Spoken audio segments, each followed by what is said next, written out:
Ahora, cuando el movimiento compuesto tiene una relación de ángulo con respecto a la velocidad con la que se dispara un proyectil, entonces ese movimiento, aparte de ser compuesto, ahora también se denomina de proyectiles o parabólico. Se agrega solamente la relación que hay entre el cateto adyacente con el disparo, que es la hipotenusa, que es la función coseno, y se agrega la relación que hay entre el eje vertical y la componente de la hipotenusa, que es la velocidad, y que involucra la función seno.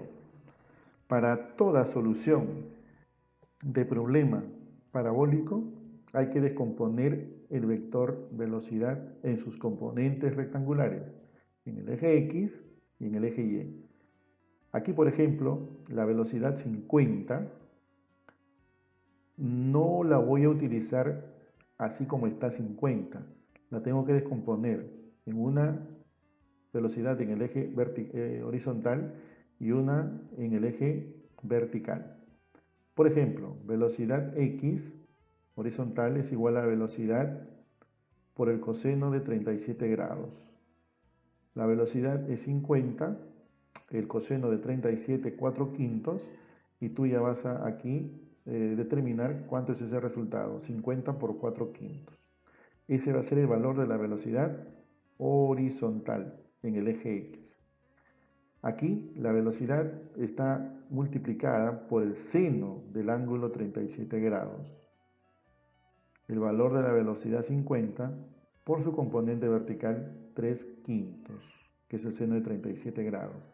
Ejecuta esa relación 50 por 3 sobre 5 y tendrás el valor de lanzamiento vertical de la velocidad inicial.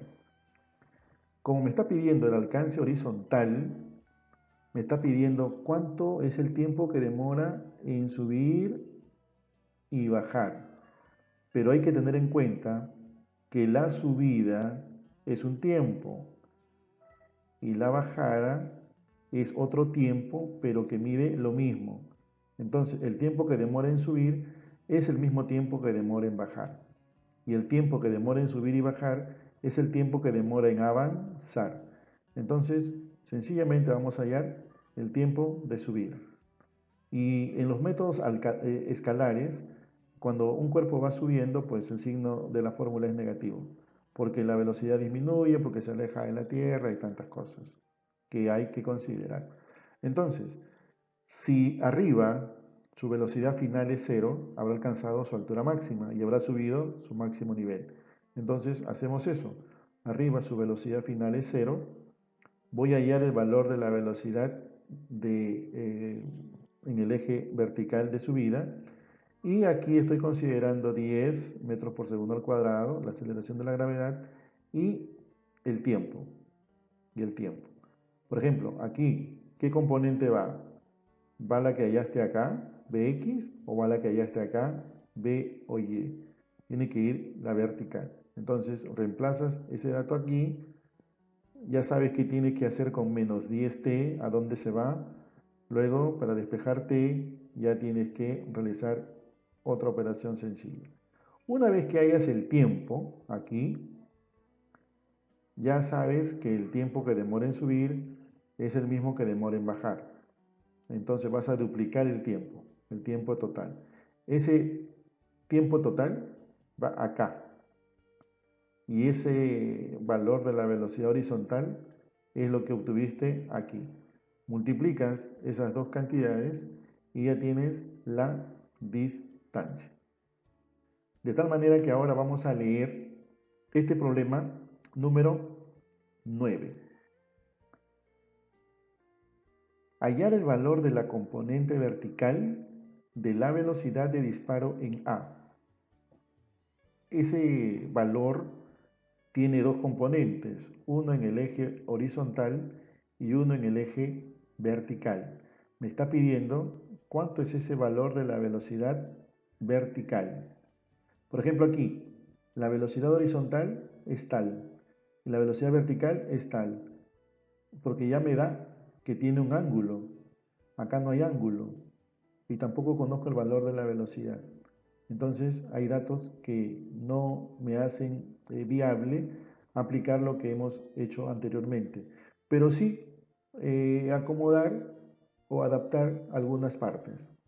A ver, 12 metros es el espacio recorrido horizontal, 12 metros. Ahora acá hay un dato importantísimo, la velocidad en el punto B es 16 metros por segundo, pero esa velocidad es en la horizontal, en la horizontal. Entonces, estoy deduciendo que en la vertical no hay velocidad. Y si ha subido y no hay velocidad, quiere decir que ya alcanzó su velocidad final y que ya su velocidad final es cero. De que hay un tiempo que ha demorado en llegar hasta allí. Ese tiempo que demoró en llegar hasta allí es el mismo tiempo que demoró en avanzar por la horizontal. A ver, el objeto llegando al punto B solamente posee velocidad horizontal. Luego deducimos que su velocidad final de subida vertical es cero, ha alcanzado su altura máxima, de donde la velocidad horizontal es 16 metros por segundo. De ello, ahora en el eje horizontal, hallamos el tiempo, ese tiempo que me va a servir también en la vertical. Distancia es igual a velocidad horizontal por tiempo, despejamos tiempo y voy a dividir distancia entre velocidad x. Ahora, 12 es la razón del recorrido horizontal, 12 metros. 16 es la velocidad horizontal que me da el problema. Aquí realiza una simplificación porque 12 y 16 se pueden simplificar, se pueden dividir y te va a quedar una cantidad acá. La puedes tener en decimal o la puedes tener en fracción. No hay problema en el tiempo. Ese dato te va a servir para que en la vertical tú puedas hallar la componente con velocidad final hacia arriba. Velocidad inicial es la que voy a hallar, menos, porque está subiendo, g por t. Reemplazamos datos, velocidad final arriba es 0, aceleración de la gravedad es 10, y esta t es esta t que hemos hallado aquí. Pasas todo esto ya multiplicado al otro miembro y habrás obtenido la velocidad de lanzamiento vertical. Solución del problema número 10. Un proyectil es lanzado con rapidez de 50 metros por segundo. Esta rapidez 50 no me sirve ni para hacer cálculos en el eje X ni para hacer cálculos en el eje Y. Esta velocidad de 50 metros por segundo debo de descomponerla en sus componentes rectangulares.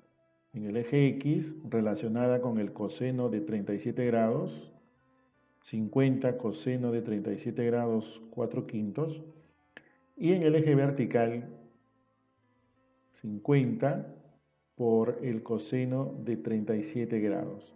Esas son las cantidades que voy a utilizar en la solución del problema. Hay que considerar que el espacio recorrido es 200 metros, que hay un tiempo que demora en llegar a la pared recorriendo la trayectoria. Ese mismo tiempo es el que demora en avanzar horizontalmente y ese mismo tiempo es el que demora en subir o subir e ir cayendo luego también en su movimiento. Entonces, vamos a empezar con lo siguiente. Ahora hallamos el tiempo total de movimiento del proyectil. ¿Dónde lo vamos a hallar? En el eje horizontal. ¿Por qué? Porque en el eje horizontal tengo el espacio recorrido o distancia, 200 metros. Y también tengo la componente horizontal de la velocidad. Si tengo distancia y tengo velocidad, puedo hallar el tiempo. Y ese tiempo es el mismo que va a utilizarse en los demás acontecimientos en el eje vertical y en la trayectoria que recorre.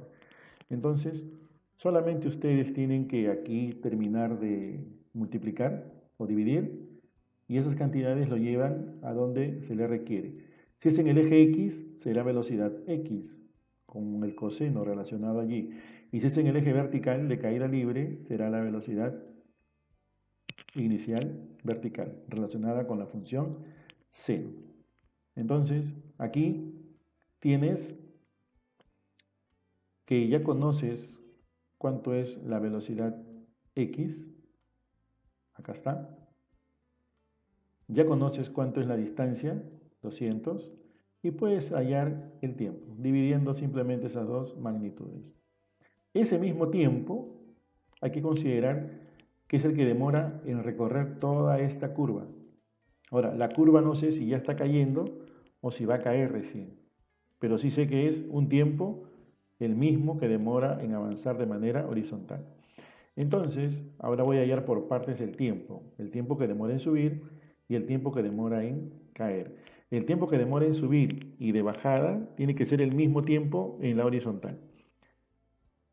De subida, si el móvil ya no sube más, su velocidad final es 0.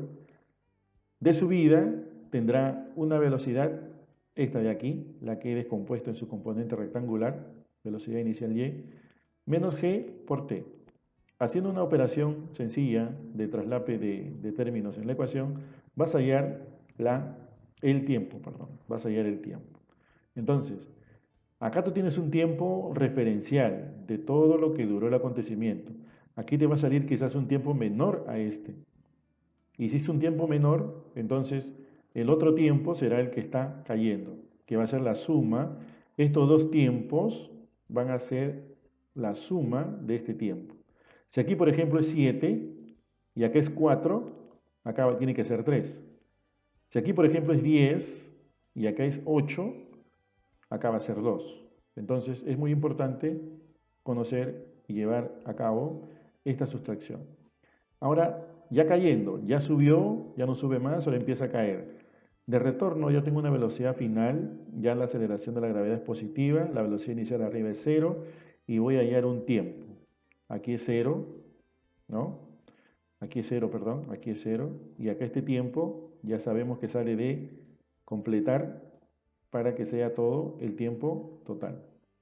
Y así hallo esta velocidad final que me va a servir para llevarlo al teorema de Pitágoras con velocidad resultante al cuadrado, velocidad x al cuadrado. ¿De dónde voy a sacar la velocidad x al cuadrado? Esta de aquí será, esta de aquí.